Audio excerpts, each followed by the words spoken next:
ما تغلطش غلطتي. غلطت غلطة كبيرة جدا، وللأسف اتسرقت في مبالغ كبيرة جدا. ايه اللي حصل معايا وايه اللي تم معايا بالظبط؟ طبعا انا بالنسبة لي معلومة انا ما كنتش اعرفها، معلومة جديدة عليا. كنتش عارف ان ممكن حد يتسرق بالطريقة دي. ازاي اتسرقت من غير ما حد يلمسني؟ ده السؤال. فكنت نايم، تصحى تلاقي تك تك تك، رسايل رسايل رسايل رسايل رسايل، خصم خصم خصم خصم خصم. وانت مش فاهم في ايه اللي حصل، والفلوس المحفظة في جيبك، كله في جيبك، ما فيش استخدامات، كلها مواقع سكيورتي جدا. فجأة تلاقي الفلوس كلها تروح. ايه اللي حصل معايا؟ احكي لكم ببساطة اللي حصل معايا عشان ما يحصلش معاكم. لو انت مفكر انك مسافر ومعتمد على الكريدت كارد بس، تبقى انت غلطان غلطة كبيرة جدا جدا جدا. والغلطة دي انا وقعت فيها. طبعا ان ما كنتش عارف موضوع السرقة اللي بتتم بالطريقة دي. لو انت مسافر ومش عامل حسابك في كاش، فانت دمرت نفسك، ودي غلطة انا دايما بقع فيها. لان دايما عمري ما اعتمدت على الكاش. لو انت مسافر وعامل حسابك ان انت الدنيا امان والدنيا جميلة، وان انت الواد الحويط اللي ما جابتوش ولادة، فانت عايز اقول لك انك مغفل وانك غلطان جدا. العالم متطور جدا بره. العالم مش مصر، او يمكن خلينا نقول مصر امان جدا جدا. دول كتير جدا امان، بس انا كنت في كندا وما اعرفش ايه اللي حصل الصراحه. بس اللي انا بدات افهمه ان في عمليه نصب او عمليه سرقه بتتم من غير ما حد يلمسك اصلا، ومن غير ما حد يسرقك شخصيا، ولا يسرق محفظتك، ولا يسرق شنطتك، ولا يسرق اي حاجه خالص. طيب ايه اللي حصل معايا؟ بكل بساطه اللي حصل معايا كالاتي. آه وده اللي اعتقد ان هو ده اللي حصل، يعني لان انا طبعا مش قادر اجزم، بس هو ده بنسبة 99% اللي حصل معايا. ايه اللي حصل معايا؟ في عملية نصب دلوقتي اسمها contactless payment. ايه الكونتاكتلس بايمنت دي؟ ده جهاز صغنون جدا، مش محتاج ان انت آه، مش محتاج انك تعمل اي حاجه غير انك تعدي من جنبي، غير ان انت بس تكون قريب مني. محفظه في جيبي، محفظه في الشنطه، حتى لو فيها حاجات كتير جوه الشنطه، حتى لو فيها الباسبورات وفيها باور بانك وفيها مش عارفه ايه وفيها فلوس وفيها ايا كان اللي جواها، هيقرا الكروت اللي في المحفظه. فدي مشكلة كبيرة جدا. طبعا هي موجودة في العالم، والعالم أصلا مطلع لها حل مبدئيا يعني. بس طبعا أنا مكنتش أعرفه حاجة اسمها RFID. دي محفظة بتحمي الكروت بتاعتك مبدئيا من الجهاز ده. أنا مش هقدر ألوم حد، ولا ألوم البنوك، ولا ألوم إن إزاي بنك أصلا عمليات كتير بتتم بالطريقة دي من غير ما يطلب ال 3D كود او الاو تي بي او ايا كان، ما بيطلبش. مع ان ده المفروض ان ده يحصل اي عمليه يتم، حتى لو بجنيه، حتى لو بربع جنيه، ايا كانت العمليه، ايا كان الكارت هيتحط في اي حته، لازم العمليه لازم يجي لي او تي بي، زي ما موجود في اغلبيه بنوك اوروبا والدول دي. ما فيش عمليات بتتم بسهوله الا لو اذا كانت فيها الاو تي بي او 3 دي كود، واوروبا بالتحديد فيها ده. فطبعا البنوك يعني عندنا في مصر مش كل الميرشنتس او مش كل العمليات بتتم بالطريقه دي. طيب انا مش عايز البنوك عندنا ما بتعملش ده. طب ما تعمل كارت يكون، بدل ما تعمل لي تقول لي حافظ على البيئه وحافظ على الزفت وحافظ على اي حاجه، طب ما تحافظ على فلوسي. يعني ده رايي برضو. يعني ممكن تعمل كارت بشكل معين، طالما البنوك كلها عارفه نظام ال NFC ونظام البيمنت الكونتاكتلس اللي بيحصل دلوقتي، والاجهزه دي والبنوك كلها عارفاها والدنيا كلها عارفاها. طب ما تعمل توعية، بدل ما تقول خد بالك ما تجيلكش اي رسالة وما تضغطش على اي رسالة وما تعملش وما تسويش. طب ما تاخد بالك جدا جدا وتعمل لي كارت يحاول ان هو يحميني من الجهاز ده. طالما انت لازم تبقى انت اللي سابق بخطوة، مش هم اللي سابقينك بخطوات. فان انا اكون ماشي وواحد، انا طبعا يعني انا برضو من غلطاتي، انا عمري ما كنت بمشي بشنطة كروس. يعني انا هديكوا تخيل ايه اللي حصل معايا.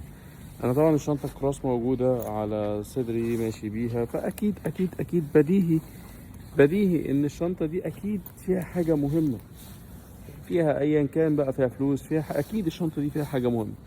فاللي حصل ان اكيد الحرامي ده عمل الاتي، ومشي حط مشي عدى من جنبي. ما هو اللي انا فهمته ان هو مش محتاج حتى ان هو يسرقني او ان هو يلمسني، هو مكتفي ان هو يعدي من جنبي ويعمل ده. الموضوع ده منتشر في كندا وامريكا. طيب هل ده ممكن بس يكون حد عدى من جنبك؟ لا، طلع ان برضو في تجار وفي محلات وفي ناس بتحط الجهاز ده تحت معاملات البي او اس. المعاملات اللي بتتم من خلالها، لو انت بتروح بتدفع بالفيزا بتاعتك في المكنه اللي عند التاجر، بيبقى التاجر ده لو هو ما عندوش ذمه وما عندوش ضمير وعايز يسرقك، بيحط الجهاز ده تحت المكنه جنب المكنه ايا كان، فبيقرا الكارت بتاعك برضو. طبعا يعني انت عارف يعني ايه بيقرا الكارت بتاعك؟ يعني الكارت بتاعك اتعمل له نسخ، اتكبر، بقى هو الكارت بتاعك موجود. طبعا المشكله الكبيره كمان اللي محدش ممكن يعرفها ان الكروت دي كلها بتتباع. انا كروتي دي كلها مع العالم كله يعني بتتباع دلوقتي، بتتباع دارك ويب وبتتباع في بلاوي سودا كتير، وبتتباع. ممكن حد يشتري كارت ده ب $50 ب $100 وايا كان بيتباع، والكروت دي كلها بتتباع. طبعا انا في غربه معيش فلوس، انا في غربة ومعيش، مش عارف انزل مصر اصلا، لان انا ملتزم بحاجات هنا مش هينفع ان انا انزل مصر. عايش فترات سيئة جدا في يومي وفي حياتي، سيئة جدا جدا جدا، يعني ايامي كلها كوابيس. يعني بصحى اللي هو مم. فالحمد لله ربنا يخلي البنك فيه بنوك محترمة طبعا، وفي بنوك يعني ربنا يسامحهم. في بنوك لحد دلوقتي عماله تبعت لي OTP صراحه، يعني على عمليه كبيره عمليه صغيره عماله انا المشكله انا بقيت انام بصحى بكوابيس، اللي هو كل شويه عمليه OTP. تم خصم تم خصم تم خصم. فبقيت مصفر كل كروتي. طب يا عم تقفل الكروت يا عم، طب اصرف منين لما انا اقفل كل كروت؟ يا عم طب ما تنزل مصر. مش هعرف انزل مصر، مش هعرف انزل مصر. بس هي دي الكارثه، ان انا ملتزم بحاجات، انا مش هينفع انزل مصر. ف ومش هينفع اصرف، ومش عارف اصرف، ومش عارف اعيش. فدي كارثة انا عايش فيها. حبيت ان انا بس يعني اطلع اتكلم معاكم. لو انت مسافر خد بالك جدا، اشتروا محفظة تكون اصلية، ما تكونش محفظة مضروبة. المحفظة طبعا تعرف ان هي سليمة ولا مضروبة. انت هتجيب الكارت بتاع البنك بتاعك وهتحاول ان انت تحط فيه كارت بنك، وتحاول تدفع كونتاكتلس. مش هتحط البين كود بتاعك، انت هتحط المحفظه على الجهاز بتاع بتاع الPOS او ايا كان بقى. لو انت بره مصر تدفع بالمترو، مو بس تحط المحفظه على الجهاز. لو المحفظه لقطت، لو الفلوس اتسحبت او حصل اي اكشن، فانت كده المحفظه برضه مضروبه. لكن لو المحفظه سليمه ولا كأن في اي حاجه بتحصل، لان المحفظه دي بتبقى عازله للكروت. عايش تجربة سيئة بقالي مدة. يعني انتوا عايشين بتشوفوا الله ده مسافر ده بيلف ده بس انتوا مش عارفين الكوارث اللي بتحصل في كل سفرية. انتوا بتشوفوا الجزء الحلو بس، فاللي عينه حلوة بيقول الحمد لله، ربنا يزيد، ربنا يوفق، توفيق. والحقود حقود طبعا كل واحد عارف نفسه. فالواحد ما بيكونش عايش كل حاجة حلوة، الواحد بيبقى عايش حياة سيئة جدا. مش معنى ان الواحد مسافر وعايش سفر ورايح وجاي يبقى الحياة جميلة. بالعكس بالعكس بالعكس بالعكس بالعكس، في كوارث كبيرة جدا وكتيرة جدا الواحد بيبقى عايشها ما بتكونش حلوة. والحمد لله. الموضوع ده حصل معايا فين؟ الموضوع ده حصل معايا في كندا.